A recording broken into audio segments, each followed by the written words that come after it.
In 2024, Kebbi State generated 9 billion naira on its own. 9 billion naira for an entire year from an entire state. In the same period, Kebbi collected 47 billion naira from the federation account every 3 months. What that means is simple. Without Abuja, Kebbi State cannot pay salaries, it cannot run a single ministry, cannot function for 60 days. And Kebbi is not alone. What I am about to show you explains why Nigeria has never been fixed and why it will not be fixed anytime soon. Because the people who benefit from the current arrangement will burn the country down before they let it change. I am showing you data. I'm showing you figures. So you need to understand how that money reaches them every single month, because this is what explains everything that comes after.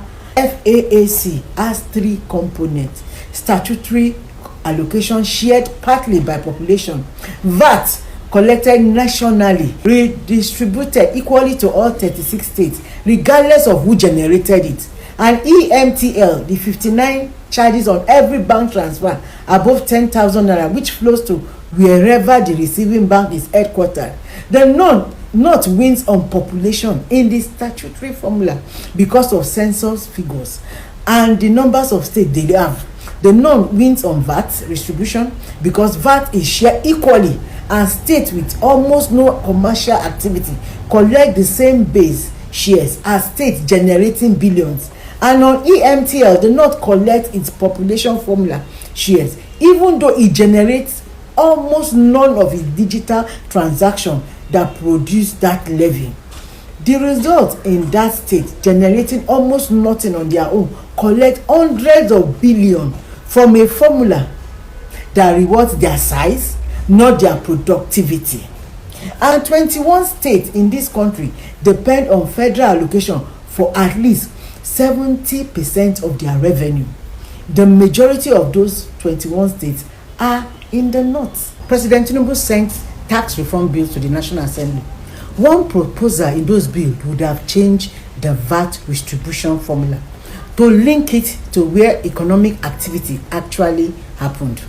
Meaning, states that generate VAT will get more of what they put in. Meaning, Kebbi putting in almost nothing and collecting an equal share will begin to be corrected. Northern governors mobilized within this. More than 15 of them stood together publicly and rejected the bills. They call it an attack on the North. The Sultan of Sokoto warned against it. Northern senator coordinated their opposition in the National Assembly. They came together as one. And the reform was diluted until the fundamental problem remained completely untouched. Ask yourself one question. If the North can generate its own revenue, why does it matter how VAT is distributed? If Kano can stand on its own, why would a formula change be an existential threat? The IGR number answered that question. Kano generates 74 billion naira in a year and collects 75 billion from Abuja in 3 months. They cannot afford that arrangement to change, so they will fight every reform that touches it with everything they have. Not because the reform is wrong, but because it is survival. And that was what we saw. They fought it. They stood against it. And most of all, they understand. Nigeria's oil production is falling. The statutory allocation that funds the bulk of the FAAC comes primarily from oil.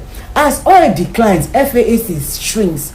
As FAAC shrinks, states that generate nothing on their own face a collapse they have no plan for and no capacity to prevent.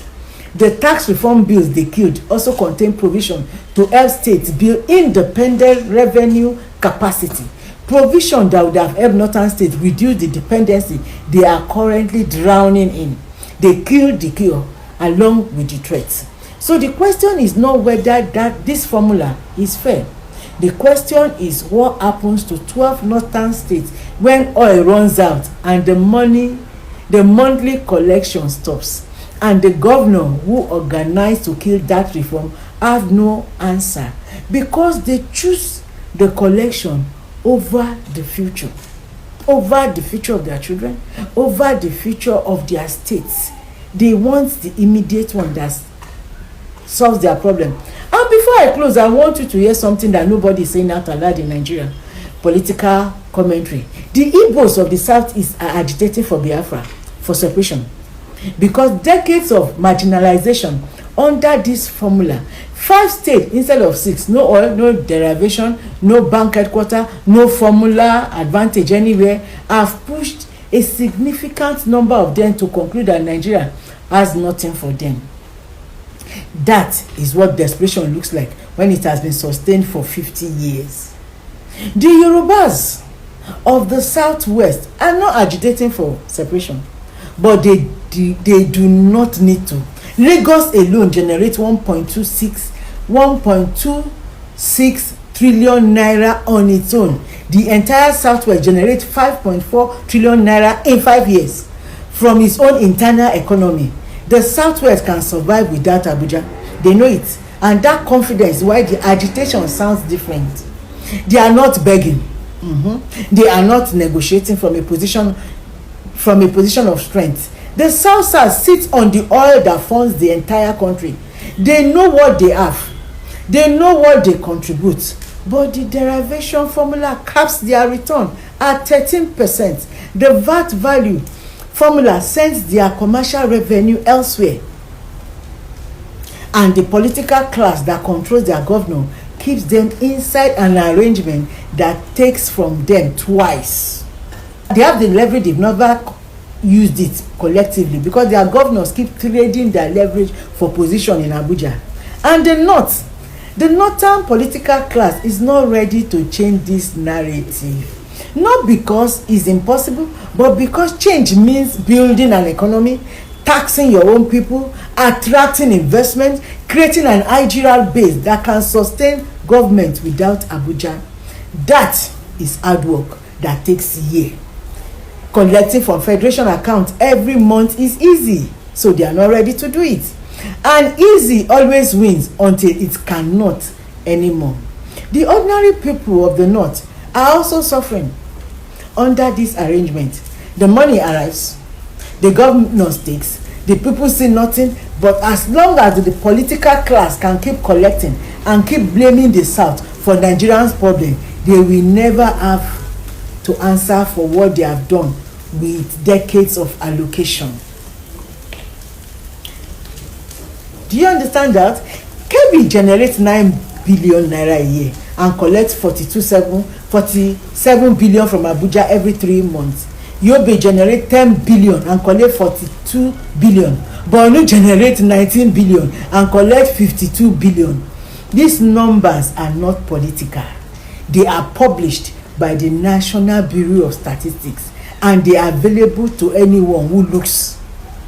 The tax reform bills were not killed because they were wrong. They were killed because they threatened a dependency that the northern political class has built its entire existence around.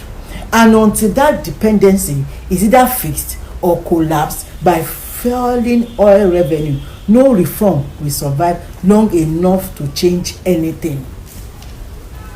I am Patience Smith. I do not belong to any party. I follow the numbers, and today the numbers told you everything. Share this video to someone who still believes Nigerians' problem is about ethnicity and not about formula.